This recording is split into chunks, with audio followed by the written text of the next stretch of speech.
Yashanti. Il est Olivier, bonjour. Et à deux, nous sommes Bonjour et Yashanti. Bienvenue au boudoir. Une question, une réflexion de Stéphanie. La méditation, le non-agir, le retour vers soi, j'adore le principe. Et depuis quelques mois, j'essaye de le mettre en pratique. Le problème, c'est que je n'ai que 25 heures dans une journée et un travail qui m'en demande 26. À ce stade, j'avoue être perdu entre mon envie de pratique et mon devoir de travail. Comment gérez-vous ça dans votre vie? On a déjà eu un peu ça. Oui, bah, je métro, pense que... boulot, dodo. Oui, je me souviens, ouais. Hein? Ouais, exact. J'ai l'impression que Stéphanie est dans un cas de figure qui répond à beaucoup de gens. C'est par les deux ou quoi? Je ne sais pas, on va essayer. Non, elle sépare les deux. Enfin, Oui, voilà. bah, elle parle de principe. Oui. Ah. Et se séparer les deux entre ce qu'elle est Ce serait comme si et elle, ce qu'elle c'est fait. comme si elle, elle dirait. C'est comme si elle dirait, on peut dire ça. C'est comme Comme si elle elle disait. disait. C'est comme si elle On va disait. essayer ça. On va essayer ça. Disait. Le sport, tu vois. Là, mais sur le même plan, la méditation, le non-agir, le retour à soi, c'est comme si on remplaçait ça par le sport, le fitness, la piscine. J'adore le principe. Mais j'ai beaucoup de boulot et j'ai pas le temps de caser ça.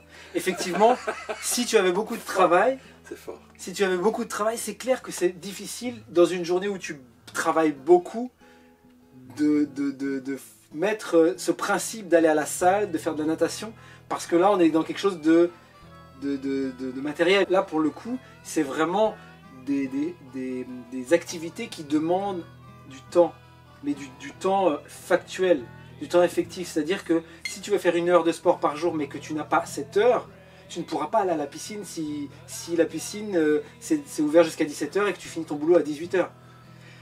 Que la méditation, le non-agir, le retour vers soi, qui n'est pour moi pas un principe, mais peut-être, pas peut-être, une façon d'envisager les choses, ça doit être scindé, ça se scinde au bout d'un moment dans l'activité qui est le travail. Ça se fond. Ça rentre dedans. Ça se marie, ça s'épouse.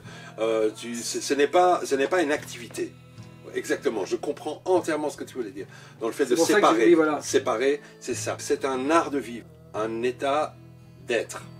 Quand je dis être, c'est ce qu'on est à chaque seconde. Prendre le temps de revenir vers soi, ce n'est pas comme aller au sport. Il ne faut rien. La seule chose, c'est d'avoir envie.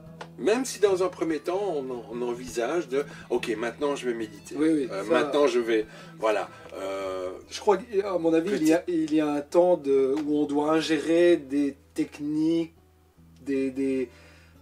presque une discipline. Parce que la méditation, à un moment donné, tu peux faire 30 ans de méditation où tu vas te poser tous les jours 1 heure et bloquer tes pensées, être là. Mais si c'est bloquer ses pensées, arrêter, se poser 1 heure et retourner à sa vie, ce n'est plus de la méditation, c'est de la discipline. C'est pendant 35, tu peux faire la méditation 35 ans comme ça, ça ne sera pas de la méditation, ce sera une discipline que tu t'imposes. C'est-à-dire que tu auras une musique qui te dit 30 minutes. Et dans ta tête, à un moment donné, tu fais ok, je suis à 28, je suis à 28, 29, 30, ok, j'ai fini. Et là, tu te dis, j'ai fait ma méditation. Ouais, alors qu'à un moment donné, la méditation, c'est plus ça. C'est même plus s'asseoir. Moi, je sais que la méditation, j'en fais, mais il peut arriver 2 semaines où je ne fais pas de méditation, où je m'assois. Mais par contre, le plus souvent possible, je suis dans le qui suis-je, comment je réagis à tel événement, pourquoi je me suis énervé, je reviens à qu'est-ce que j'ai créé pour... Et donc du coup finalement la vie m'indique exactement où j'en suis au moment où j'en suis, et les activités de tous les jours m'aident à revenir à moi. C'est presque un voyant, tu sais, comme dans une voiture. T'as le voyant d'essence qui te dit « Ah, il n'y a plus d'essence, je vais aller remettre de l'essence. » Mais t'es pas en train de te dire, t'es pas en train de regarder tout le temps ce voyant. À un moment, ça t'indique, tu vas faire de l'essence. Et à un moment, tu es à 120, t'as ton truc qui dit non, c'est à 110. Tu te remets à 110.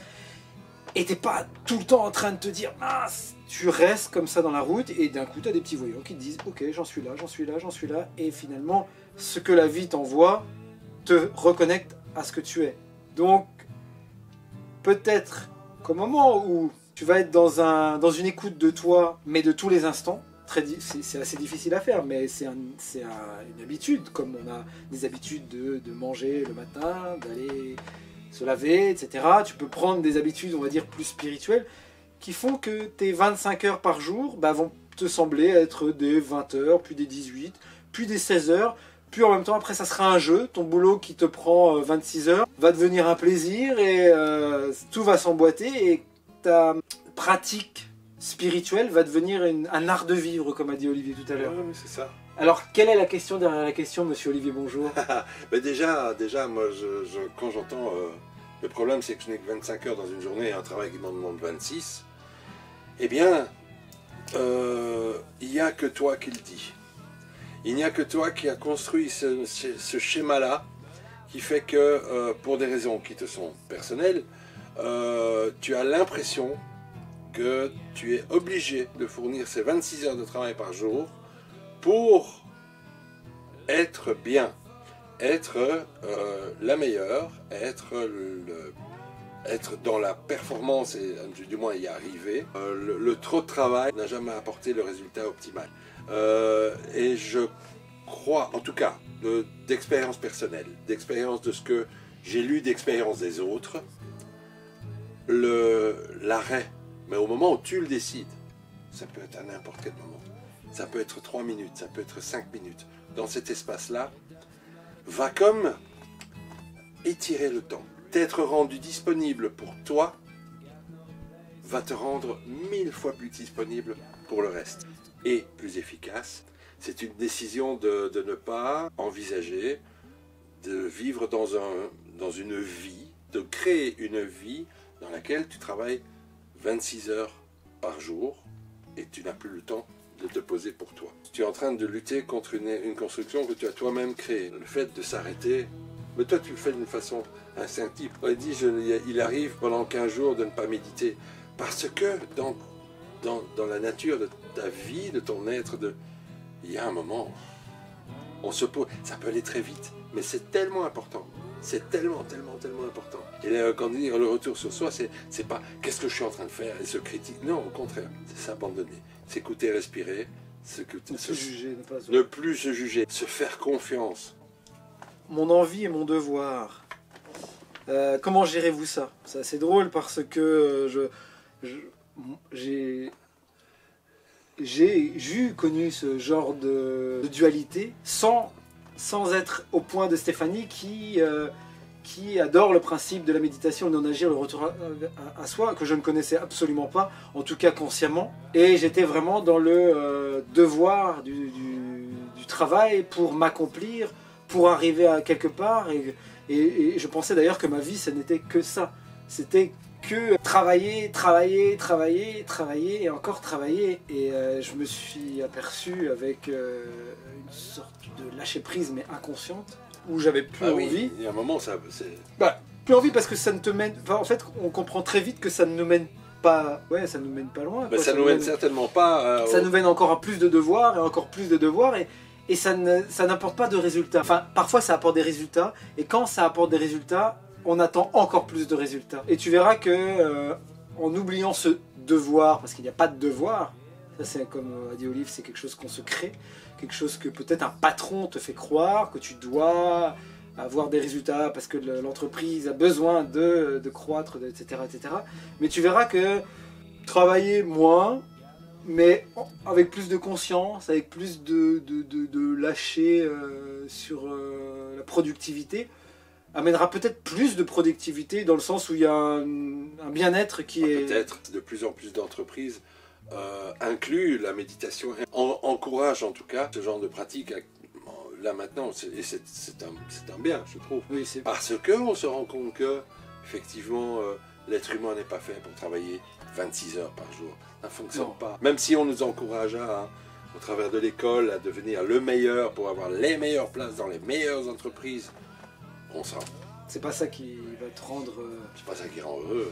En tout cas, si devait y avoir une clé, une réponse, l'idée, ça serait de parvenir à scinder cette pratique avec ton existence. C'est-à-dire que si c'est quelque chose qui résonne chez toi, essaye de l'inclure dans le reste. Parce que c'est clair que si tu veux d'un côté travailler et de l'autre avoir du temps pour méditer, pour être dans le non-agir, c'est étrange. Non-agir, ça veut pas dire ne rien faire. Non-agir, ça veut dire oublier le contrôle qu'on a sur l'existence. On n'a pas de contrôle. C'est l'effort juste. C'est-à-dire, non-agir, c'est arrêter d'essayer d'influer avec la petite voix qui négocie avec l'idée de ça va être mieux si tu vas à droite que si tu vas à gauche. Il y a une intuition qui te vient naturellement et qui te dit va à droite, et te dit va à gauche. Et tu peux utiliser ça à chaque moment de ton existence, et même dans ton travail. Sois honnête avec toi, dis oui quand tu as envie de dire oui, dis non quand tu as envie de dire non. Dire non à quelqu'un par bienveillance vaudra toujours mieux que dire oui par bienséance.